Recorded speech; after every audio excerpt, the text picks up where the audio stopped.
Well, I'm out doing a little bit of late evening scouting, just looking for deer and waiting for them to come out into the field. But I've got a new pair of Alpen Teton binoculars. You know, a lot of times people will ask me, what binoculars are best in low light situations? Well, that's simple. The answer is the Alpen Teton binoculars. And the reason for that is they have the Abbey Koenig prism, which simply means it allows 94% of available light to get through these binoculars, making them an excellent pair of binoculars in low light. So if you're looking for a pair of binoculars that will see detail into a dark timber right now, this time of the evening, make sure you check out the Alpen Teton binoculars. You'll be glad you did. Oh, here's some deer coming out right now.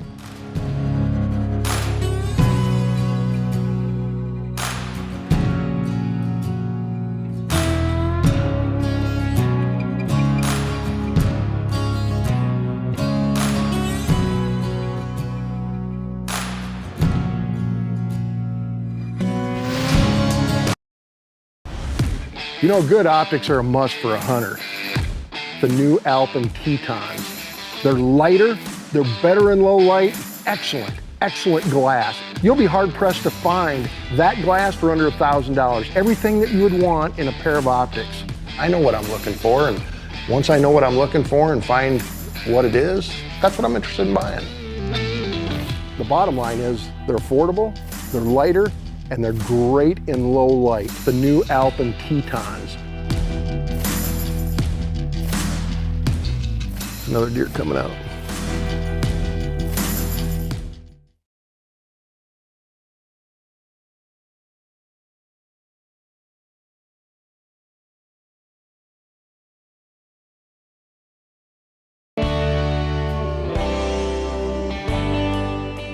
You know, here we are midsummer here in Iowa, and I'm just out doing some scouting, glassing deer, kind of taking an inventory of what I've got, and doing it from a distance. I've got one of the new Alpen spotting scopes. It's a 20 by 60, but one of the things I really like about this, it comes with a tripod, and it's got micro adjustments, so it's real easy to zoom in and move around and find those animals. But basically, this is a great tool to help me manage the farm all year round. If you're looking for a great way to do some scouting, do it in the evening from a distance with a nice spotting scope.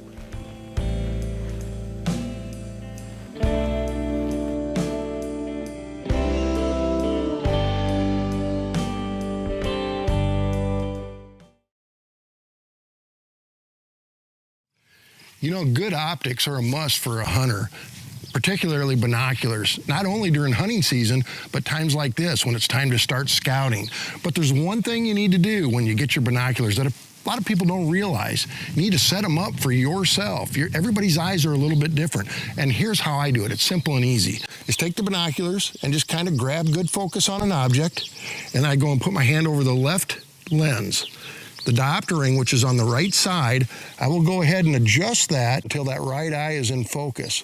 Once it is, I take the hand off the other side, both eyes in focus, and you're ready to go. It's simple and easy, and it's a must that you do this before you go out and use them.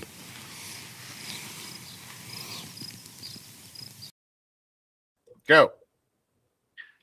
Good evening, everybody, and welcome to On the Hunt with Alpen Optics. I am your host, Rick White, and on tonight's show, you know, we're going to have old buddy from out in Pennsylvania, Chris Davidson, AKA Boomer, on the show. So don't go anywhere. We'll be right back with you.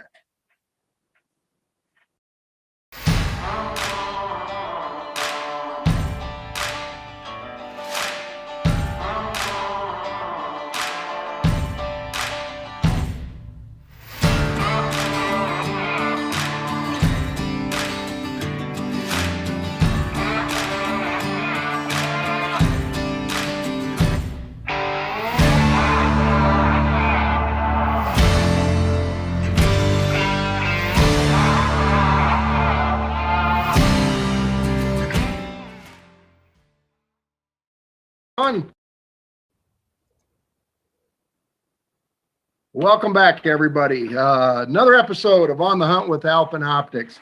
Again, I'm your host, Rick White. Tonight's guest comes all the way from Pennsylvania, Chris Davidson, aka Boomer. Boomer, how are you this evening?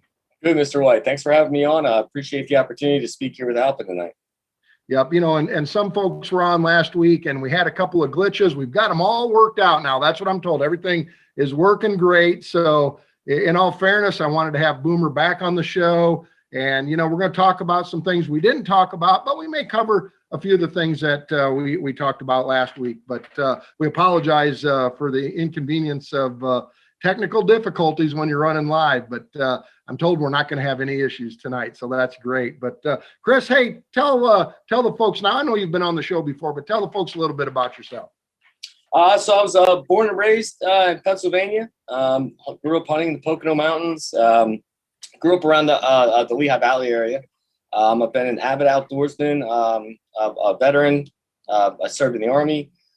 Just real big conservationist, big conservative, red, white, and blue, bleeding American man. I stand for the values of this country, and I'm a patriot. Well, that's great, and I know you're a big part of Wild Memories TV, and which airs on the Sportsman's Channel. We're going to talk a little bit about that tonight. But before I go much further, why don't you run down your time slots so the folks that are watching can either watch it or hit the record button and check it out a little later. Yes, sir. So we have 4 airings a week on the Sportsman's Channel. It's a morning hunting show, so there's no afternoon slots. It's all in the morning. So if you're a DVR person, make sure you get it the night before. So the first airing is always on a Tuesday at 6:30 a.m. The second airing is a Thursday at 8:30 a.m. And then there's 2 airings on Sunday, 5 a.m. and 10 a.m. So you have 2 chances to catch it then. Right. And I know we're on week 2 of the third quarter. And so that puts you at episode 2. And I believe your show this week is titled Heartbeat of America, and it's a Kansas rifle deer hunt. Let's talk about that just a little bit. So 2 years ago, I went out as a cameraman. I filmed a hunter out at Nichols Farming and Outfitting, my great friend Jake Nichols. And it's a great operation. It's in Gaylord, Kansas, which anyone who's ever been there, it's Smith County. It's a very small, community, very tight community, but, there's truck drivers, there's farmers, there's cattle ranchers, all these people that keep America up and running. It really, truly is the heartbeat of America. And it's a great episode and it's a great ending. You get to meet Jake and his family. His 2 boys are successful. And then, of course, I have a little bit of success myself. So it's a great episode. Well, that's fantastic. I can't wait to watch it myself. I know you and I had talked earlier. You had a pretty good turkey season. You were pretty excited about how that went, and now deer season, of course, is right around the corner. What all you got to look forward to this coming fall?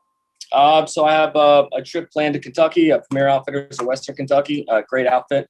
A bear hunt with Johnny Dale down at Buffalo Creek Guide Services. I also have a bear hunt in New Jersey with Ron from Locked On Box. That was episode 1. That was last week's episode. So everyone that watched that knows it's Bear City. So we're excited about that one. Obviously some hunting in Maryland, Pennsylvania, Ohio, and then Texas as well for whitetails. So it's going to be a full packed season. But obviously, when you're doing what you love, you're never working a day in your life. So I'm excited. Is there one hunt that you're doing this fall that you might be looking forward to more than any other hunt, or do you look at them all kind of equally as well? What? Boy, I don't want to say, because then someone else will be like, what about my hunt? Well, you put me on the spot there. I will say this. I grew up hunting turkeys. I grew up hunting deer. I didn't grow up hunting bears. I really do get excited for that Locked On Box hunt in New Jersey, just because, Mr. White, we saw 15 to 20 some bears, in 2 sittings, all different bears. It's just the overpopulation problem with bears there, with the ability to bait, really shows you just how many bears are in New Jersey to be hunted. So yeah, I'm looking forward to that one big time. I've shot a couple of bears over the years, and you're right. I love bear hunting. I haven't done it for a while, but I am going to get back out. I've been adding up some points up in Michigan, and I've got plenty of points now to draw my tag. It's just a matter of getting it done. But we talk about favorite hunts, and it is kind of tough to pick one over the other. And I've got all kinds of hunts, of course, scheduled for myself this fall, and just like you, I look forward to every one of them. But there's something about my home state, and I'm fortunate that I live in Iowa. We've got a lot of big deer in Iowa. But there's a lot of big deer in a lot of states. I'm going to be hunting in Indiana, and I'm going to be hunting in Kentucky, and I may be even going down to Georgia, which isn't known for big deer, but it's good deer hunting, and it's a lot of fun, and it's something different. Right. But I think the most fun I have on my hunts, like when I go to Indiana, I hunt with a fellow pro staff member by the name of John Dallas. A lot of people know him, and it's just a matter of getting together with your buddies. And maybe you're telling hunting stories or stories in the past, or maybe what you've got coming up, or just sharing. I know when John filmed me last year, he came to Iowa and he filmed me. He's coming this year again, and he climbed up in a stand with me, and he was amazed at what was going on and all the deer activity and all this, and he just had a lot of fun behind the camera, which kind of leads me into the next subject is actually filming hunts. I mean, you film hunts, you also hunt, and I do the same thing, but it is maybe for me not as much fun as hunting, but I still enjoy getting behind the camera, because when you're filming a hunt, at least in my opinion, you're really kind of hunting the same, because you're right there with your hunter. You're going through all the same elements, and you have a job to do, and as a hunter, I rely on that camera guy more so than in anything out there. I mean, because he's got to make it all happen. Thoughts on that? Yeah, I'm a big proponent of cameramen lives matter. Like you've got to love your cameraman. You've got to treat them well. You've got to make sure that you guys are in sync, in tune, and that's what people don't understand. Like I always try to compare it like this. It's almost like when you take a youth turkey hunting and you're calling into bird form and they're going to shoot, like, a lot of that is on you as much as it is on them. And it's the same way with filming hunts. The cameraman is responsible for ultimately the grand prize, which is capturing it all well on film with good audio. And, without them, none of this is possible. So, it all starts with the cameraman, with productions of hunts and self-filming or anything, really. You have to be passionate about it. And honestly, I love hunting, and I would hunt without a video camera, but I love hunting with a video camera that much more, if that makes sense. Yeah, it does. And I've been around and doing this for a few years. And when I started filming years ago, we were filming on 8mm tape, high 8, and which I'm sure you've never experienced. But, we went from there to Betacams.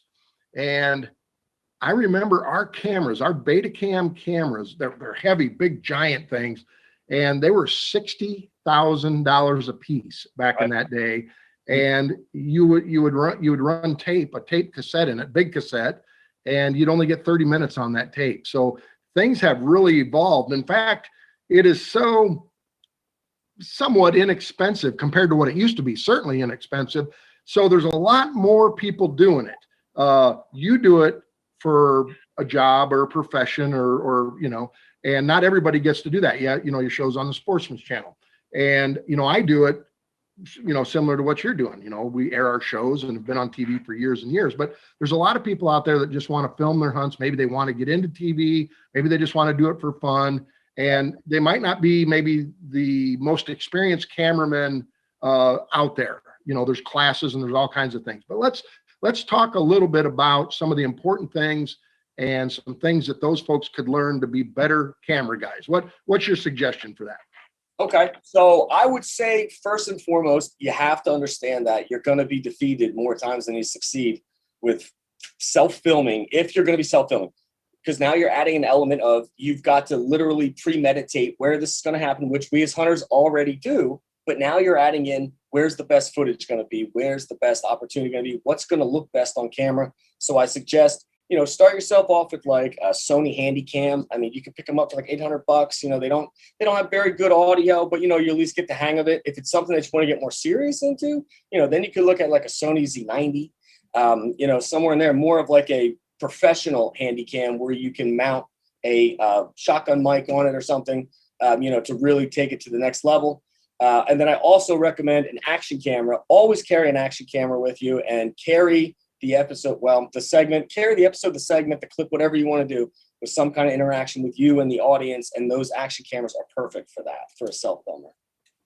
I'm glad you mentioned the action camera. I have one right here in my hand, and this is our new 4K that will be available here in the next couple months. And I love this camera for a couple of reasons. First of all, it comes Bluetooth with a remote, but it's also Wi-Fi direct to your smartphone, which I really like. But one of the neat things is it actually comes with a stake where you can stake it into the ground. You screw it into the camera and stick it in the ground. And I love that for turkey hunting. But the camera itself is waterproof down to 15 feet. And then of course, there's a case that comes with it. And if you put it in the case, it's waterproof down to 100 feet. So lots of neat options and a great camera. It's 4K, takes photos, 30 megapixel photos. So lots of neat things. Be looking for that when it comes out here before too long. But, I always tell people there's lots of different cameras that you can buy, and you can still spend a ton of money on them, but you don't have to. But whatever camera you end up using, whether you're using a DSLR or an actual video camera, I always tell people to take the instruction booklet and read it until you know it like the back of your hand, because that will tell you how to run your camera. Now just go out and use all those functions in different settings. I used to go out to the golf course, believe it or not, and film golf balls being hit in the air, or cars driving down the street, or go to a park where there's geese flying and things like that, where I could actually, try to film moving things. And that made me a better cameraman. So, know that, but also know that your audio is just as important as your video. And, tell people why is that? I mean, why is that important? Right. So 80% of good video is good audio. If the audience can hear it before they see it, or if you can hit another one of their sensories where they're visually seeing it, but now they're hearing it, gives them some kind of emotion. Those are the little things that separate great productions from average productions. And I think a lot of it is in the audio, just ambient sounds, hearing blue jays, crows calling, with turkeys responding in the background, or, it doesn't even have to be hunting. It could just literally be, birds, just birds flying, or birds, or wind, or grass moving, little things like that add that extra feel of, I'm right there with this person, in this moment. Yeah. And you don't have to go out and buy the most expensive microphones. I mean, you want a shotgun mic that goes on your camera, and some of them are built into the camera, and a lot of those are just fine. But you also want an external, mic, like a lav mic, we call them. And, I wouldn't cut corners on that mic. Me personally, I probably wouldn't spend less than $500 or $600 on that. And you can spend up to $3,000 if you want to, but if you buy cheap audio, you're going to get cheap audio. Same thing with cameras, really. So what are you using now? I know, well, let's talk a little bit about some of the equipment you're using. Okay. So for my wireless mic, actually I have it right here. I have a Rode Filmmakers kit. So it's very simple. It's just a lav mic right here, attaches to here. This gets fed down, so it's hidden from the audience, but it's still there. I'm mounting it on the camera. So that's the receiver. That's the receiver here. So now that's the transceiver. Here's the receiver right here. And that's literally just Velcroed on top of a K3M is what it's called. This is a bridge camera, DSLR style bridge. And it connects right there. And that's a hot mic. And basically I'm getting shotgun ambient noises, your turkeys gobbling, your deer walking, sounds like that. And then I'm picking up my audio from the hunter myself. So you're hearing me breathing. The cameraman has his headphones in. He's able to hear in one ear what's going on here, and he's listening to me in the other ear. And that's how we're communicating to one another, knowing when it's time to draw back, because there's no looking back and forth talking to one another in that moment. So that's what we're running right now. And then for our big lens in the field, we're using a 35 by 128. A 28 by 135. Sorry, we're using that power zoomed. And again, everything is on either a tripod or a tree arm or a base, some kind of filming mechanism to keep, the footage stable. Right. And I think that's important too. That's another thing that folks need to know. If you're going to go out and film your hunt, good audio, in my opinion, is based on the fact that you have a tripod or a tree arm. Years ago, there's a lot of TV shows out there that were hand filming their hunts, and they looked okay, but there is a huge quality difference in trying to hold a camera still, especially with DSLRs now. And you're shooting a lot of DSLRs, I think, on a lot of your hunts. Pretty much all of it. I mean, I think we have one guy that has a Z90 Handycam, which is one of the cheaper versions that I was saying that somebody that wants to get into it, but you know, kind of like how you said on audio, you know, you wouldn't buy audio unless you were spending already this set amount. So for the guy that wants to buy something like that, that Z90 is the one. We have someone, and their footage is on national television. It's that good. Like when the cameras run right with the proper audio, you're getting great productions out of it.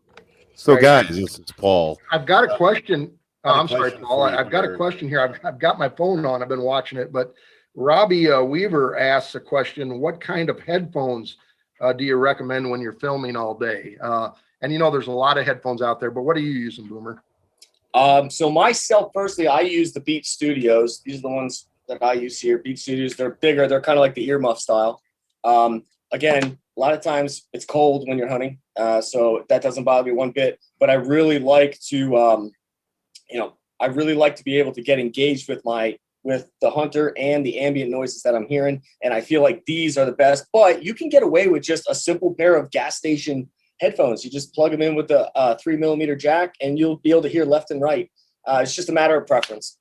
Yeah, that's exactly right. And if you're like me, that's one thing. You'll go through tons of headphones over the years because you throw them in your pack or wherever you store them, they break. You don't need to go out and buy really expensive ones because you're really going to put them through a lot. So just whatever works. If you want one ear, if you want, even on like standard, like Sony headphones, I'll always prop one up. So my ambient sound, which is the shotgun mic, I'll actually take it off my ear and just put the side where I'm hearing my lav mic. So another question coming here, and I'm just kind of reading it off.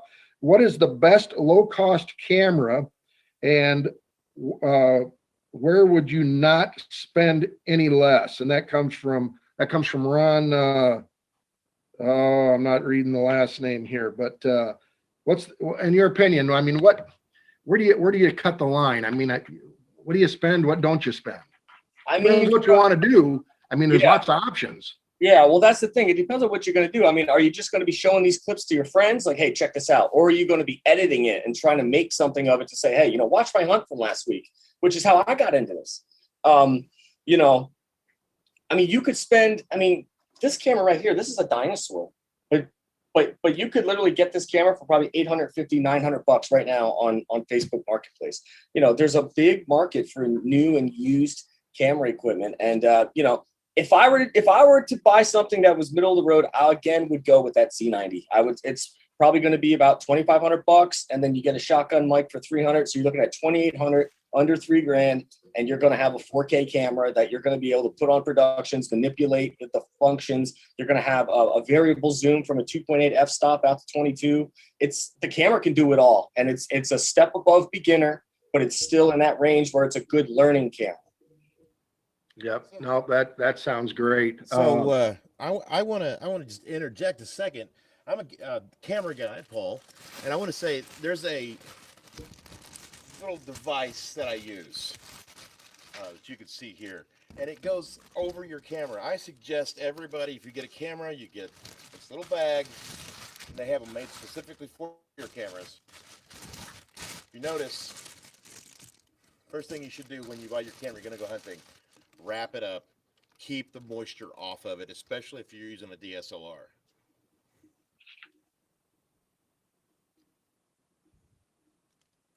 Yeah, I mean, that's a great point, Paul. And there's some aftermarket stuff that you can buy for your cameras too, and some of them are good, and some of them are tough to run your camera equipment in. When you've got them locked in. So what other tips, Boomer, on self-filming your hunts that people might want to know? I mean, when you take your cameras to the woods, always have some type of a plastic bag or something in case it starts raining that you can cover your camera. And just as equally important is when you're on a four-wheeler, make sure that you can put it in something that you can cover it to keep the dust off of it, because dust is one of the worst enemies to a camera. It really is. Yeah. So, another thing that I would recommend is like a very good, like a day pack, almost like a camp, so when I hunt, I have a hunting backpack, but when I'm filming, I have a filming backpack. So it's all set up, always have electrical tape You never know when you're going to need it. Electrical tape. Always have extra sets of batteries, double, AAA, whatever kind of battery you need. Always have, your fresh charge batteries accessible so then you can get to them, and then dump off your dead batteries on another side, keep them separate. Always do that. Always keep a lot of rubber bands for the fluid heads, to keep for some of your pan shots, to keep them nice and steady. Put the rubber band on, wrap it around, or make 2 rubber bands, make a figure 8, wrap it around the handle of your fluid head. You pull that across and it'll make the camera move nice and steady, either left to right. Those are good shots for editing, good production stuff. B-roll. Yep. And make sure you always take a cleaning kit with you and use the right type of cleaning stuff. Don't use paper towels to wipe your camera lens. And I always tell people to make sure that they have some kind of a lens cover on, so that the lens, actually, you're not going to scratch the lens. But clean it, because the littlest bit of dust can cause a lot of problems in the light. Now, I've got another question here. It looks like Wyatt is asking, and Heidi has asked, what kind of tracking dogs were used in episodes? Did you have a hunt where you were using some tracking dogs? Yeah, I did. Actually, I've used a tracking dog. I hate to admit it more times than I need to, but boy, they're just so reliable. Sometimes it's like you almost owe it to the animal. Like, I don't want to jump it and ruin it, so we'll just back out, and where it's legal, the tracking dog can come in.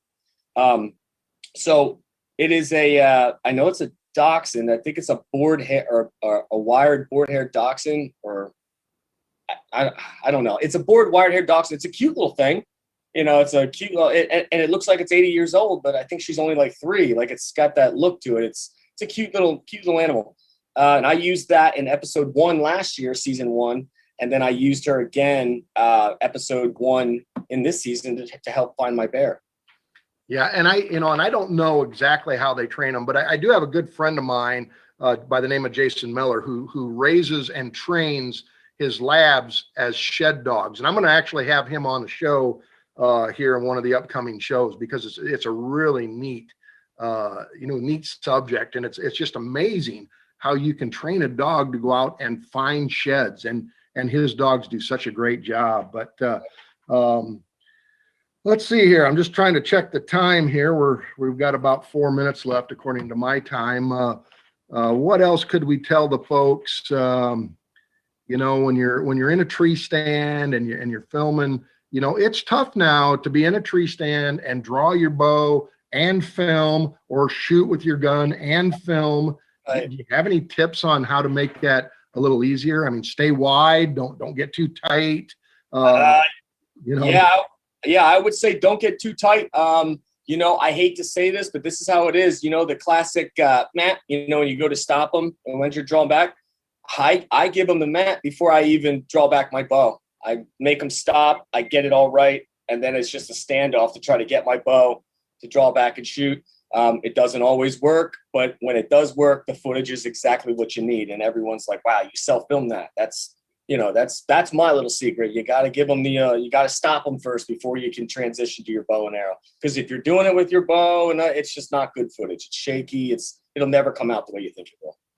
All right. Well, I just got a message from Paul talking about the deer backstrap recipe. Is that something you're wanting to play, Paul? Is that?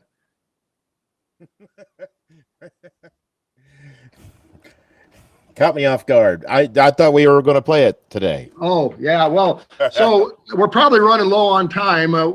Before the show, Paul and I, he came to town here a few weeks ago, and we filmed lots of different things. But one of the things that we filmed was an excellent deer backstrap recipe that I threw on the grill. And we'll make sure that we air that. And Paul probably sent me that message 15 minutes ago, but I just noticed it. But we'll air that next week, so we'll give people advanced warning that they can write it down and stuff. Boomer, we got just a couple of minutes left. What's one of your favorite ways of cooking deer? Do you have a preferred way to? Yeah, crock pot, definitely. I do enjoy. I enjoy them in the crock pot. Enjoy roasts. But I also enjoy, I'm not gonna lie to you, the cooking part of it I enjoy a lot, but I really like the hot sticks and bolognas and all the gourmet side of it. When I get my deer done, that's usually 100% like that. I mean, obviously I'll keep the burger. I mean, who doesn't love, deer burger, but Other than that, it's pretty much it when I'm on my deer intake. I donate a lot of deer too.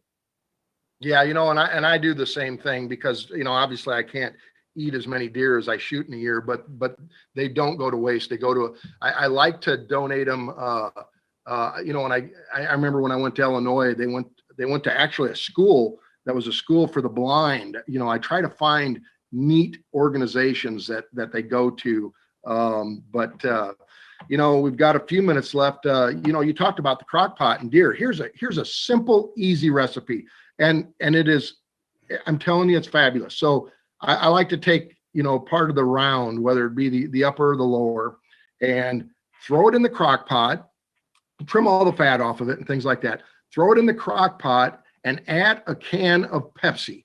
Okay. And this is important. And I'm telling you, it's fabulous. So a can of Pepsi, and then a dry Lipton onion soup mix. It comes in a little envelope, and just dump it over your roast, and then throw your carrots and potatoes in there and just slow cook it for 6 to 8 hours. And I'm telling you, it is fantastic. It's easy. Do it in the morning when you go to work. When you come home in the afternoon, it's ready to go, and it's a great treat. It really is. And there's so many other things, and we'll get into that in future episodes. But let me think. What else could you say in closing? How do we get those kids involved in the outdoors? I know that's kind of a big thing of yours as well as mine, but what can we do to make sure that this generation continues to get out there and do what we love to do?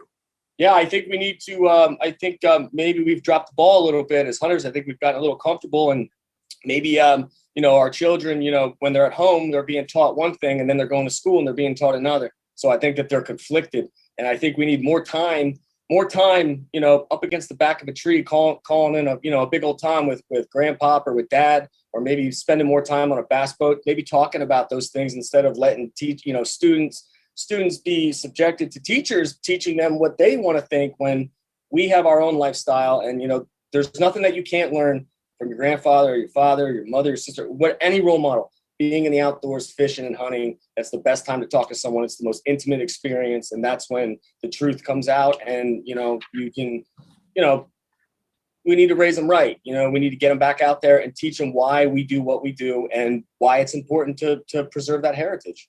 Yep. Well spoken. All right, Boomer. Hey, I want to thank you for being on the show this week. Yes, folks, you get a chance, make sure you check out Wild Memories TV on the Sportsman's Channel. Great show, and we're proud to be a sponsor of that show. But hey, we'll see you next week. Actually, I have Jack Code, I believe, as my guest next week. We're going to talk a little bit about 3D archery shoots and that kind of thing. But Boomer, once again, thank you. And for now, everybody, I appreciate you coming along, and we'll see you next week. Good night, everyone.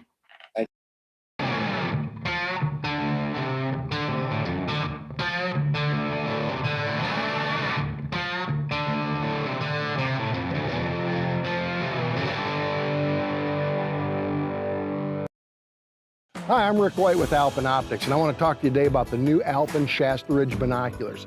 Now, they're lighter than the older Shasta Ridges, new sleek design, fog-proof, waterproof, BAK4 prisms, phase-coated, and the lenses are multi-coated.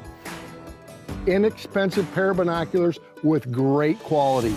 So if you're looking to save a little money, but still put quality in your backpack, make sure you check out the Alpin Shasta Ridge binoculars.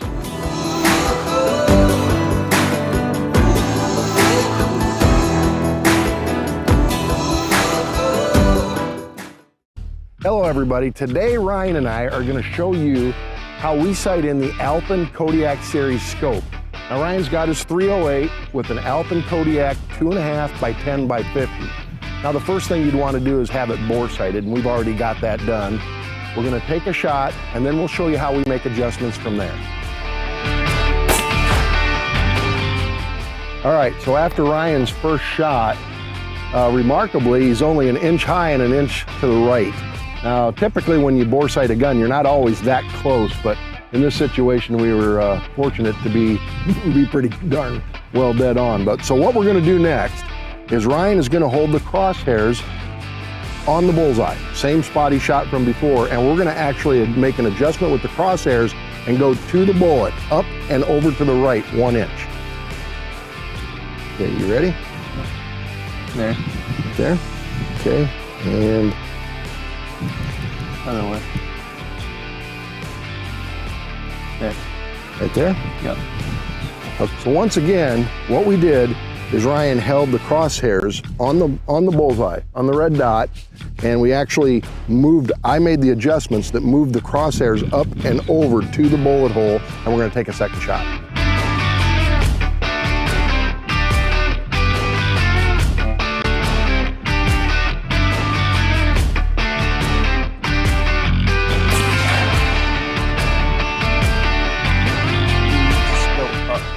Okay, so on this shot, we brought it over to the left and we're just a little bit high yet. So we're gonna make a slight adjustment and we should be pretty darn close to on at that point.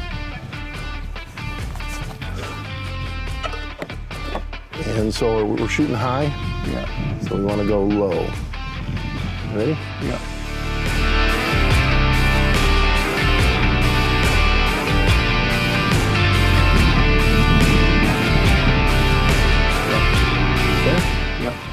Okay, once again, we're shooting just a little bit high. We held it on the bullseye, and I made adjustments to bring the crosshairs down, or actually to the bullet, which in essence is bringing it down to where we want it to be. So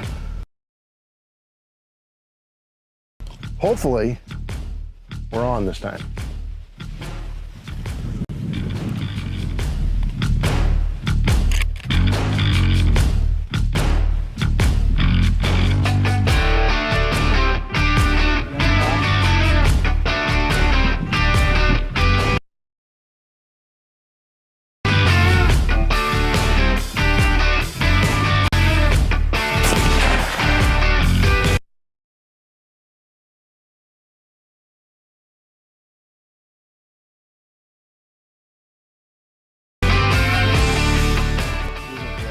Huh? All right.